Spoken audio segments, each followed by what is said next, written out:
This video examines the Supreme Court of the Philippines decision in Edgardo T. Yambao versus the Republic of the Philippines. We will explore key aspects of the Anti-Money Laundering Act, including the duration of freeze orders, due process, and asset preservation. This case covers the factual background regarding an ombudsman probe into unexplained wealth, the application for an asset freeze by the Anti-Money Laundering Council, and the subsequent open-ended extensions granted by the Court of Appeals. In 2005, the Ombudsman referred an investigation regarding Ret. Lieutenant General Jacinto C. Ligat to the AMLC. Edgardo T. Yambao was identified as a potential nominee holding assets without justification.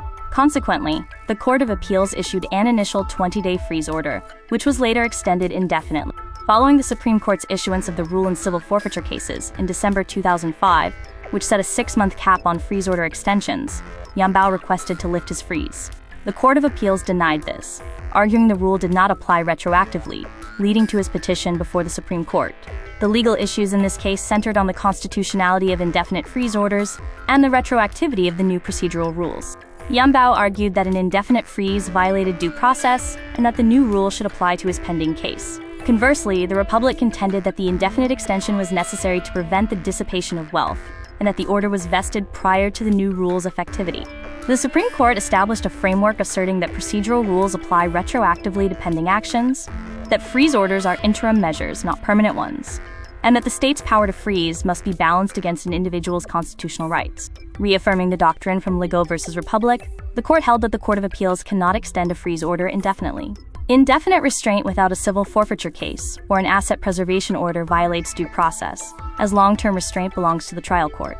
The court clarified that under Section 53 of the rules, the total period of a freeze order extended by the Court of Appeals must not exceed 6 months. Once this ceiling lapses, the order automatically expires unless an asset preservation order is obtained. This table highlights the differences between a freeze order and an asset preservation order, noting the issuing courts, the nature of the relief, the maximum duration, and the requirements for a due process hearing.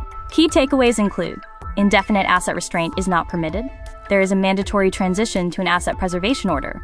Procedural rules apply retroactively, and the Supreme Court ultimately lifted the freeze order in this case after 15 years. This concludes our summary of the Yambao versus Republic of the Philippines decision from the Supreme Court Jurisprudence Lecture Series.